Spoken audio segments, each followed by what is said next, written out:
So another thing that occurs to me is that the more I do this work, the more humble I am about whether I know what's in the kid's best interest.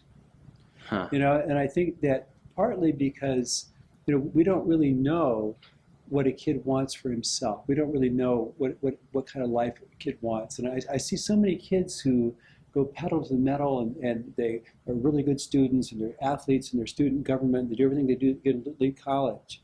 And then they either drop out or they get through, and they want to be a farmer. They want to do something that didn't require going through all that. And I think that we're simply limited in knowing. We don't want them to run over by a bus or to get addicted to drugs. There's some things that are obvious, but other than that, we don't really know. And the other thing is that so often, certainly in my life, I'm sure in your life, that some stuff that's felt like disaster turned out to be a really great thing. And certainly for me, arguably the most embarrassing thing that ever happened to me was when I flunked out of graduate school the first time I went. And I was in English literature, and within probably 3 months, I was just feeling so grateful that it happened, realizing there's no way that I should have been an English professor. And I didn't know what I was going to do, but I knew it wasn't that. And so it turned out to be a great blessing that I flunked out. And I just think that's the way life is. And I heard this story about this kid many, many years ago who went to one of the independent schools in D.C. And he and like 20 of his classmates got suspended from school for 3 days because they brought drugs or alcohol to a school function. And one of the kids was home serving a suspension, and his father, who was a physician, I think maybe he's a lawyer, I can't remember which, the father had a heart attack, and the kid knew CPR and resuscitated his dad, called 911, and got his dad to the hospital. And then the dad had to spend a couple days in a rehab hospital because he had some transient memory problems.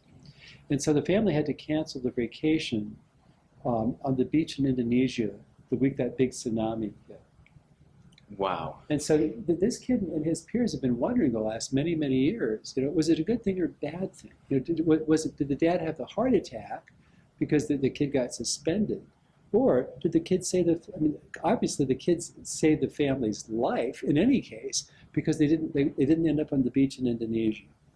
And wow. it's just a kind of a powerful example of the way that we don't really know what's the best thing for us to do. And we can't know ahead of time how something's going to work out, which is why I feel so strongly in a kind of admitting that I don't know what's best for you generally. And that you're going to figure out what's best for you by paying attention to what you really love, what's important to you, what makes you feel good, what doesn't make you feel good, what's worth working for. How do you find it? What's the best way for you to serve? These are things that we want kids to be thinking about. It's like the parable of the Chinese farmer. The father has only one son and only one horse, and the horse runs away at some point, and his neighbor comes and says, "Oh, what bad luck! Your only horse." And he said, "Well, maybe yes, maybe no. Who can say?"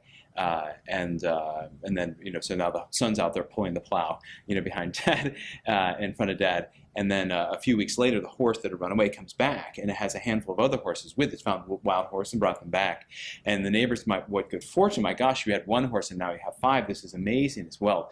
What good fortune! So maybe yes, maybe no. Who can say? So now they have 5 horses, and so the son goes to the process of trying to break the 4 wild horses. In the process of doing this, is thrown from the horse and breaks his leg terribly. And then again, the neighbor, you imagine, comes, "Oh, what terrible luck! Who can say?"